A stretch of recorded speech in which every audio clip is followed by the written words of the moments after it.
This is a great story because Chris Hayes, the MSNBC host, who, I've heard various things about Chris Hayes and that, like, maybe he's kind of a sane member of the left. I've heard people that we liked say that, he's much more sane on, his show and in podcasts than he is on Twitter. I don't know if that's accurate or not. I don't know him very well, but I don't know him at all. So yeah. So he tweets, I guess he saw a clip of you doing the Trump interview, and you had the way that Trump interview worked for whatever it's worth behind the scenes. You had taped the interview in December before the holidays, and we're planning to be the first interview to come out on your podcast where you do weekly interviews, and you're going to release that the first week of the new year. Now, of course, you got sick, and were unable to kind of do the full show around it that you wanted to, but you had recorded a couple of lines to introduce the interview, basically. In those few lines where you were saying that you were sick, in the background is your Joe Louis painting, Joe Louis Max Schmeling painting. We talked about it earlier this week. Well, for a completely different reason. Completely different reason. So it's just in the background of the picture. So Chris Hayes apparently sees this, and without doing 1 second of research, without questioning his initial instinct at all, goes out and tweets, is that a picture of Nazi darling Max Schmeling knocking out Joe Louis on his wall? That's kind of a weird thing to have up! ! And he links to the painting of Max Schmeling. Now, and he also responds to someone else and says, that's a hell of a choice to put on your wall. The implication basically being that you are putting Nazi propaganda in your house because you secretly love Nazis, and I guess were caught on camera. Or maybe, who knows, promoting to the conservative audience how much you love Nazis because all conservatives are Nazis. Now, with any effort at all, this supposed journalist could have easily just Googled, Glenn Beck, Joe Louis, Max Schmeling, and seen the segment that we did. What does that come up? I mean, does it come up? I didn't Google it. I know for a fact the video is on there. But I mean, let me not even go to that first. Let me start here. Okay. It's amazing to me that his assumption would initially be, I don't know, Glenn Beck must love the Nazis, right?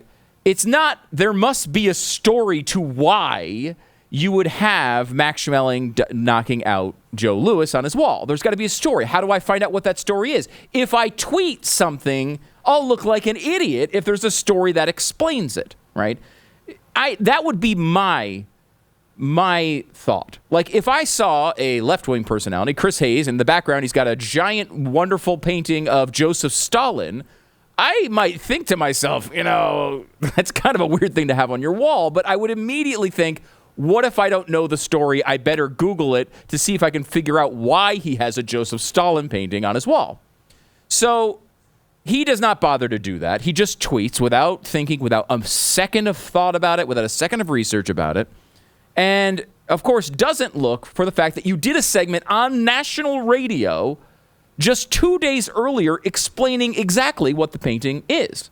And, of course, the painting, if you didn't hear that segment, let me give you... It's called The Birth of a Champion. The Birth of a Champion. This is exactly what you said on national radio and television just 2 days before this. It's only when it's called The Birth of a Champion. It's only when you've been knocked down and counted out and received rightly deserved humiliation do you stand up, and you never make that mistake again. Schmeling came back. They had another fight. This time, Joe Louis took him seriously. He was prepared. He knocked him out in less than 90 seconds. That's the birth of a champion. That was your explanation as to why you painted this painting, and it's I think not only a normal conservative point to make, but a normal human being point to make, that a failure isn't always just a failure. It's sometimes the most important part of a success. That's the entire thing. You explain that at length on national media just a couple of days beforehand. Yet we have a guy who not only doesn't bother to look for the information, but also just assumes because his political opponent likes lower taxes than he does, I guess he's a Nazi supporter in secret.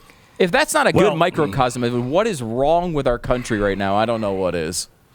Well, it also shows a lack of knowledge. By the way, I did Google it, and it does come up. Okay. The explanation comes up from about 2 years ago when I was painting it. Oh, wow. And it comes up with me talking to a civil rights icon. You have to Google it. Oh, wow. Civil rights icon I'm explaining this to. But anyway, what it also shows is a lack of understanding. Why would somebody have Max Schmeling on their wall? This is not the reason why I have him by any stretch of the imagination. Max Schmeling actually became friends with Joe Louis. Don't know if people know that. He also hid Jewish people in his apartment against the Nazis. When he lost to Joe Louis the second time, they became friends, and he was not a friend of Adolf Hitler. Adolf Hitler used him for propaganda, not a friend of Adolf Hitler. In fact, turns out he was an enemy of Adolf Hitler. So it turns out I have three, assuming that the ref was anti-Nazi, three anti-Nazis in that painting. But I want to thank Chris Hayes for making that painting now a source of controversy, so it would sell for more if I decide to ever sell it. It now is a famous, controversial painting. I also would like to thank everybody involved. I was trending last night. This painting was trending last night on Twitter, and I'd like to thank all of them for increasing the value, and none of them questioning what hack painted it. Most of them said it was a picture. It's not. It's my painting of that scene. But I guess everybody loves to be an art critic. Nobody had any criticism for the artistic prowess of the artist that did it. So thank you for that, Chris Hayes. Amazing. Maybe, I by the way, I did Google it, and you're right. It comes up with you explaining the painting. This is from 8 months ago. You explaining exactly what it is.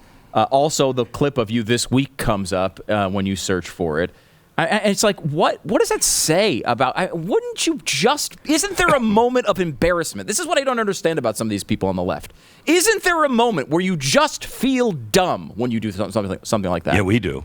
I do. I mean, everybody's made all mistakes like that. I don't expect Chris Hayes to be able to watch every segment of your show and know. And especially, but when there's ever something that is so outrageous, like if he had Stalin, you were just saying, if he had Stalin behind him, I would go, there's something more than that. There's no way he's got Stalin behind him. What's the story?